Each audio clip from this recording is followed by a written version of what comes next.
All right, so we're going to go right on into that winner's semi-match. Addymestic and Cake versus Acno and Blaze. And, you know, on paper, Addymestic and Cake are the favorites of this one, but they're playing these kind of off picks. And Blaze and Acno, with his double axe plays, are looking really, really strong. It's very scary. Very, very scary. 3, 2, 1. Addy is going to have a ton of defense, so he can maybe take more signatures than before with all of that defense from the Thor pick. But he might also just get bullied. I've seen a little bit of bullying coming out from Acno with this axe. Chasing after Addymestic, goes for the ground pound, but a great dodge out from Addymestic to avoid that one. Now, it'll be interesting to see if Addy and Cake are going to go for the same mindset like they did against Dobrin and QS earlier about kind of single-handedly taking one person out. I don't really think they've had the opportunity. For the most part, Addymestic has been trying to avoid these big axes from the blue team. He's kind of been on the runaway while while blue team runs over him. Reads the high jump with that neutral signature, but it's going to be the neutral signature. Addy at the top ends up getting the kill onto Blaze. Addy ended up getting hit by that neutral signature and then continuing the follow-up to take out the member of the blue team off of the top. That's one of the powers in 2v2s is that if you hit your teammate, you do a little bit less force, a little bit less damage. It can put him in a good spot to punish and continue it. Put Addy right underneath the opponent to be able to follow up with that recovery. Big brain move coming out from Addy and Cake. Stocks are evened up, though, as Addy falls. Oh, nice juggle. You see the follow-up from Acno. There's no true follow-up for Axe off of that neutral air, so Acno is like, I'll make it true with my own follow-up nair. Cake on the edge. You're seeing him try and reach out with those neutral airs. Going to try and turn Acno around. There it is. Again, setting him closer to that blast zone. That active input on that scythe. But now the blue team trying to close in on each other, trying to get in position so they can go for those 2v1s again. Cake's neutral signature just missing again. He hit 2 of those 3 so far. One led to the kill. One was the follow-up with Addy. Nice stomp. Almost picks up that Russian Mafia there. Got the stomp, got the recovery, didn't get the down air. But in the meantime, Cake is going to take out Blaze. Acno gets the return recovery on his way back towards the stage, but Cake with the pickup recovery will get the stock off of Acno. This is a very close one. They're going back and forth, and if Cake falls, then it's going to be all but even. Oh, little weapon toss bounce on the left side.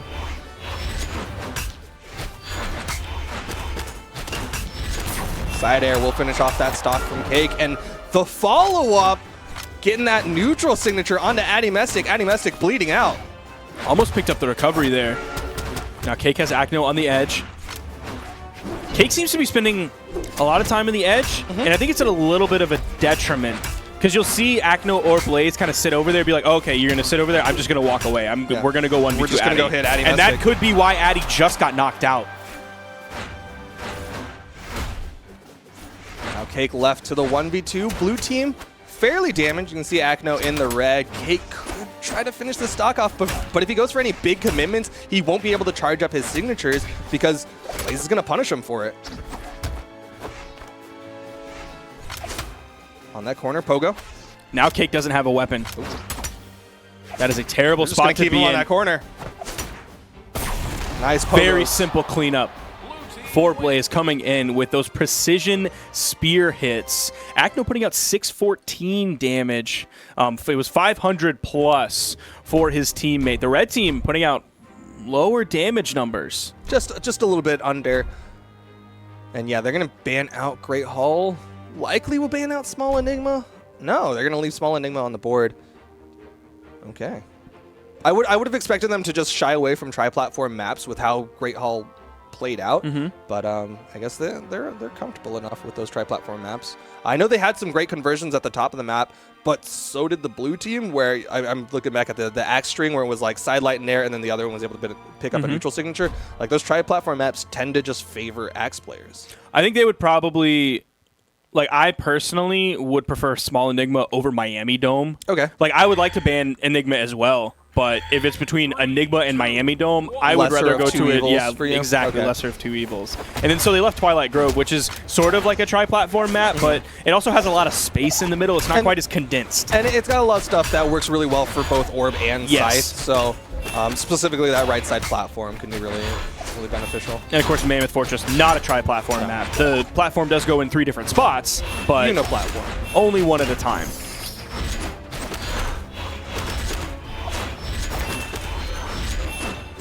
So many orb noises coming out from the red team. A lot of them aren't connecting, though. They're just kind of putting out these hitboxes. Addymestic able to connect with that neutral light, but they're just putting out these threatening moves towards the blue team. It's also Addy doing what Cake was doing earlier. So you basically, instead of having just all of Cake's noises, you have double the noises. One of the first Thor orb signatures that we've seen this weekend.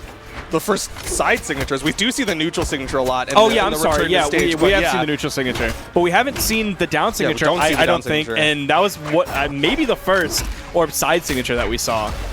Even the neutral signature, very sparing. It's definitely a lot more of the hammer signatures you've seen. You already saw that down signature where he throws that hammer forward. Again, throws out that down signature. Covers so much space. Woo. Stars came out, but Cake gets punished from above. Still able to make that wall touch. Addymestic not in position to rotate over, but they want that kill on the Blaze. You saw them chase. Oh! The save from Cake. He read ahead. That recovery was already coming out, and Addymestic got launched into it. I don't know whether he was reading that or trying to go for hitting the move he was just trying on to his opponent. I don't know, man. Cake's a literal genius. 200 IQ. I believe it either way. Whipping Acno off. Nice weapon toss from Cake. Will put Acno onto his final stock. Blaze deep red on the second one. I like the adjust from Cake. A lot more orb plays coming out from Cake, and he's not sticking to the wall as heavily the way that he was in game 1. He's definitely a more active member in this 2v2 game rather than someone on the side saying, yeah, come fight me on the side, because Blaze and Acno are not going to engage in that every time. So when he's just sitting over there, he's leaving Addy to the 1v2. And you can see, like, Cake was doing a great job of surviving, but Addy's, like, not too far behind him. It's not like Addy's dying a lot. By comparison, they're maybe 20, 30 damage apart. So by being a more active member, he's relieving some of the pressure from Addy, so Addy's ending up taking less damage overall. There's a down signature. Just giving a little bit of a signature showcase from Addymestic. Right side, Blaze goes for the outside read, and Addy hugs that wall tight so that he can avoid that ground and pound. Weapon toss connects. Addy unarmed over on the left side. Blaze and Acno looking for the 2v1 onto Cake, but he catches Blaze with that neutral signature. Side air takes down Cake. Weapon toss. Nice double KO for Acno. That's the start of a very good equalizer, evening up the stocks between these two. It's 2-2, but Blaze and Acno are in the red. They are in kill percent. Cake and Addy both have true combo kill options. They have the downlight side air that that Addy just did. Cake has sidelight side air. Of course, you have the very strong signature kit from Cake's orb. Great coverage from Addy and Cake. You see the double stack? What was that? A little bit of miscommunication there, as I think they both went for the same option on that one, trying to get that down air, just over that corner. If Acno goes a little too high, Addy goes low. Oh, recovery not quite reaching Acno. Weapon toss, great spot dodge to avoid it, but Acno is hugging this corner. Addy looking for the follow-up. Cake also looking for the follow-up. One covering high, one covering low.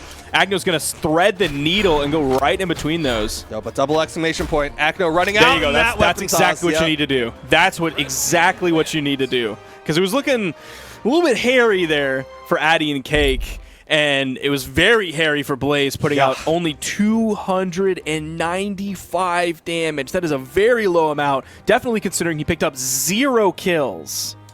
Yeah, Addy and Cake really turning on the heat there in game 2. The adjustment from Cake, again, I like that he decided to play a little bit more actively, like you were saying. Bring in that orb play, be a little bit more present, because Blaze and Acno, they're not going for those 1v1s. They'd rather fight for those 2v1s whenever they have the opportunity. Now, I just noticed that Cake is also going into the defense stance. Addy, of course, going into defense for just a million defense on Thor. But Cake also prioritizing defense, prioritizing his survivability, which I think is very important. And two is, I think, huge. Oh my one of the most important gosh! things. The team combo from the red team getting such a huge burst of damage to start off game 3. Red team, they want that spot in the winners finals. They want that guaranteed top 3. Beautiful dare coming out from Cake. Following up with the side air, Acno could be in a dangerous position. He was unarmed, fighting into the weapon disadvantage. He's able to get back almost to touch the ground.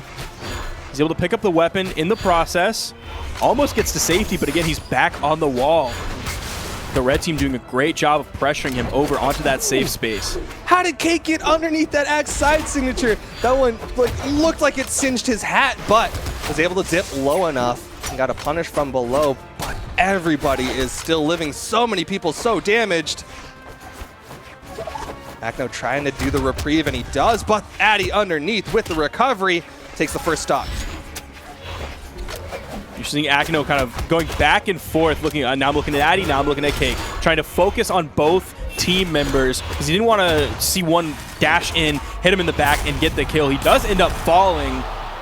But the trade out, and that means Cake going to keep the stock advantage to the red team side air, and it is basically even. Blaze a little bit more damaged. Yeah, Blaze has actually taken some serious punishment so far on this stock. If Addy's hammer comes in, starts getting the read, or if Cake's able to string with his orb, he's actually doing it to Acno right now rather than Blaze. Now he's rotated over to Blaze. You're seeing Blaze hit member of the red team after member of the red team. Great target swapping from Blaze. Oh, the neutral signature connects, and Addy with a fantastic spot dodge after the neutral signature was done to avoid the punish from the blue team. Recovery connects onto Blaze. Blaze onto his final stock. Is the red team just targeting down Blaze? Are they going back to the original strategy of just take one of the opponents out early? Cake's can actually grab Acno, send him over towards Blaze, but now Addy has Acno on the wall. Nice side air. That's going to take out Addy. Even up the stock so far. Acno's survivability is going to be huge right now. The fact that he was able to take out Cake there was fantastic for the blue team. And the follow-up there, they're so good about that. Getting Axe sidelight nair and then getting an extra hit on top of that one. Almost got the 3 hit on both members of the red team.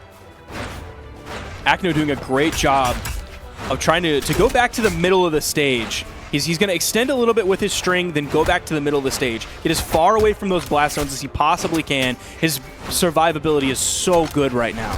And the blue team overall just doing a really good job of controlling it. They slowed it down. They looked like they were on the back foot, but they brought out the axes, started getting those big hits onto both of the red team members, and they could close this out. They are so heavily in the lead right now.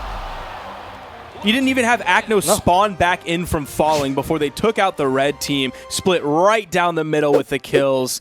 Split down the middle on the red team as well. So both teams working together really well as a unit. No